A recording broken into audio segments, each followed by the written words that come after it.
All right, today's the final day that we get to read Crenshaw together. We're going to be finishing up this wonderful book together, and I hope that you've enjoyed our journey. Chapter 48. I must have fallen asleep because I woke from a horrible nightmare. I was panting, tears streamed down my cheeks. The moon was wrapped in fog. Crenshaw placed a paw on my shoulder.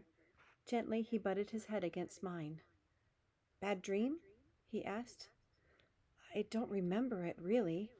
I was in a cave, I think, and I was yelling for someone to help me, and nobody would listen. I'll help, said Crenshaw. I'll listen. I turned to him. Looking into his eyes, I could see myself reflected. I can't go with my family, I said. My own words surprised me. I can't live in the minivan again. I don't want to have to worry anymore. I'm tired, Crenshaw. I know, he said. I know. I blinked. The answer was obvious. I had to run away. It wasn't going to be much of a trip. I'd just have to ask Marisol if I could stay with her. She had plenty of room. I could help around the house. I leaped up. Crenshaw watched me, but he didn't say a word. It wasn't like I had a lot to pack. I grabbed my pillow, my keepsakes bag, some clothes, and my toothbrush. The way I figured it, I'd go over to Marisol's home before my family woke up. Marisol was an early riser. She wouldn't mind. It was hard to find a piece of paper and a pencil, but I managed. Aretha and Crenshaw watched me chew on the pencil as I tried to decide what to write. What should I say? I asked, as much to myself as to Crenshaw. Tell the truth to the person who matters most, said Crenshaw. You. And so I did. Dear Mom and Dad, here are the facts. I am tired of not knowing what is going to happen. I'm old enough to understand things. I hate living this way. I'm going to live with Marisol for a while. When you figure things out, maybe I can join you. Love, Jackson. P.S. Aretha likes to sleep on a pillow, so don't forget. P.P.S. Robin needs to know what's happening too. In an envelope, I put $10 I'd made from walking the Groucher's dachshunds. On the outside, I wrote, to cover 2 unfortunate incidents where I used very bad judgment. Please give $7 to Safeway for 2 jars of Gerber chicken and rice, and $3 to Pet Food Express for a cookie shaped like a cat. Chapter 49. Tap, tap, tap, tap, tap. It was Robin knocking on my door. Jax? I dropped my pencil. Go to sleep, Robin. It's late. It's scary in my room. It'll be morning soon, I said. I'll just wait here by your door, Robin said.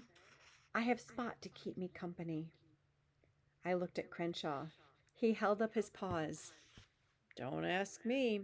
Human children are infinitely more complicated than kittens. Go back to bed, Robin, I pleaded. I don't mind waiting, she said. I stood. I went to the door. I hesitated. I opened it. Robin came in. She had Spot, her pillow, and her Lyle book. I looked at her. I looked at my note. I crumpled it up and tossed it aside. We read Lyle together until we both fell asleep. Chapter 50. When I awoke, Robin, Aretha, and Crenshaw were spread out on my mattress. Robin and Aretha were both drooling a little. Sitting on the floor across from us were my mom and dad. They had on their bathrobes. My dad had my crumpled note flattened out in his lap. Good morning, my mom whispered. I didn't answer her. I didn't even look at her. Fact, my dad said softly. Parents make mistakes. A lot, my mom added. Fact, my dad said. Parents try not to burden their kids with grown-up problems. But sometimes that's hard to do. Robin stirred, but she didn't wake. Well, it's hard being a kid, too, I said. I was glad I sounded so angry. It's hard not to know what's happening. I know, said my dad. I don't want to go back to that time, I said, my voice getting louder with each word.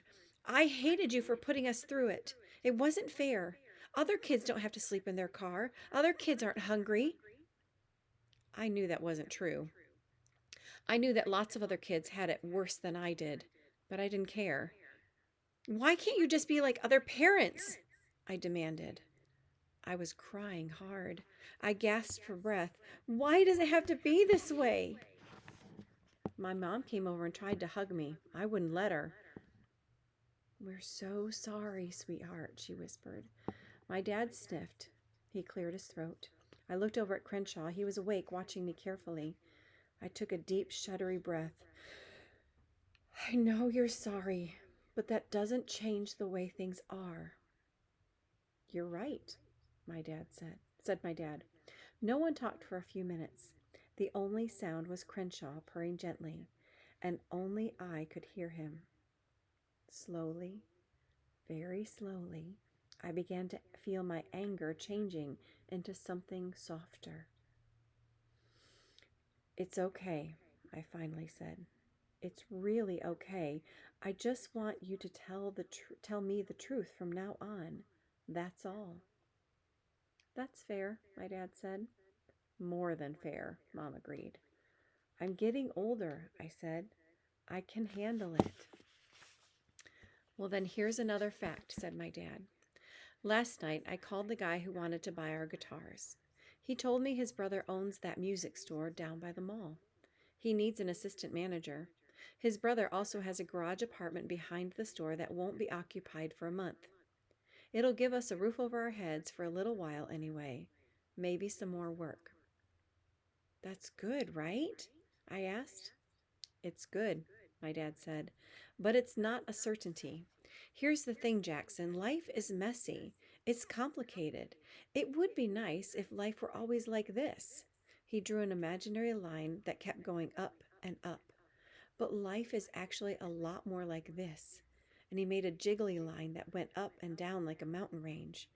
You just have to keep trying. What's that expression asked my mom? Fall down 7 times, get up 8? More fortune cookie wisdom, said my dad, but it's true. My mom patted my back. Starting today, we'll be as honest with you as we can. Is that what you want? I looked over at Crenshaw. He nodded. Yes, I said. That's what I want. All right then, said my dad. It's a deal. Fact, said my mom. I'd really like some breakfast. Let's go see what we can do about that. Chapter 51. The music store looked pretty run down. We waited in the car while my parents went to talk to the owner. It took a long time. Rob and I played cereal ball with our T-ball cap and some sugarless bubble gum. You remember those purple jelly beans? Robin asked. The magic ones? Robin nodded. They were maybe not so magic. I sat up straighter. What do you mean? They were from Kyle's birthday party. Robin pulled on her ponytail. Kylie's birthday party. Robin pulled on her ponytail. I just wanted you to think they were magic, but there's no such thing, of course.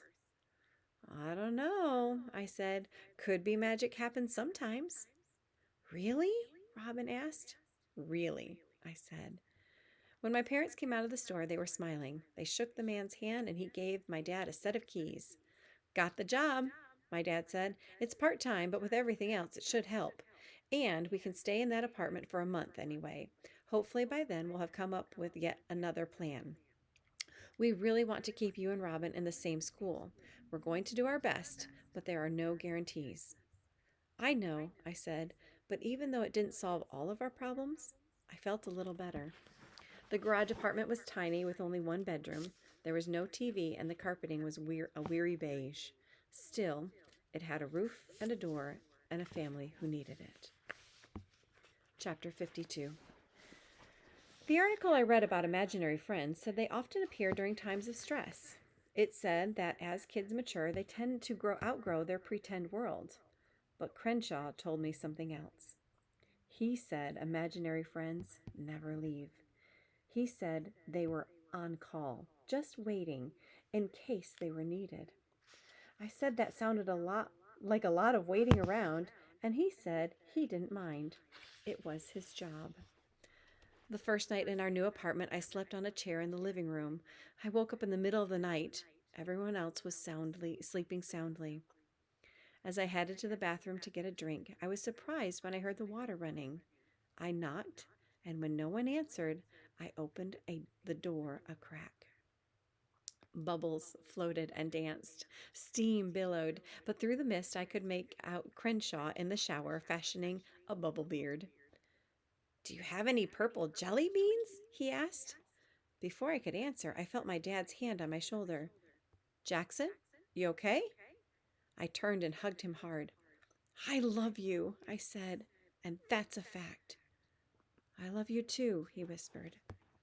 I smiled, recalling the question I'd been meaning to ask.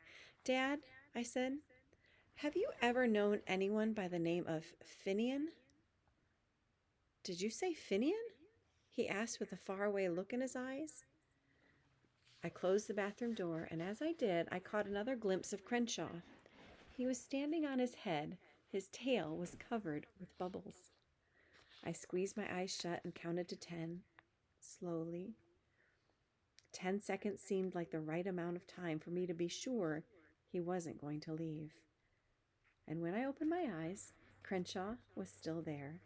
There had to be a logical explanation. There's always a logical explanation. Meantime, I was going to enjoy the magic while I could. The end. I hope you've liked your book. I hope you enjoyed reading with us. Have a very wonderful day and a happy spring break.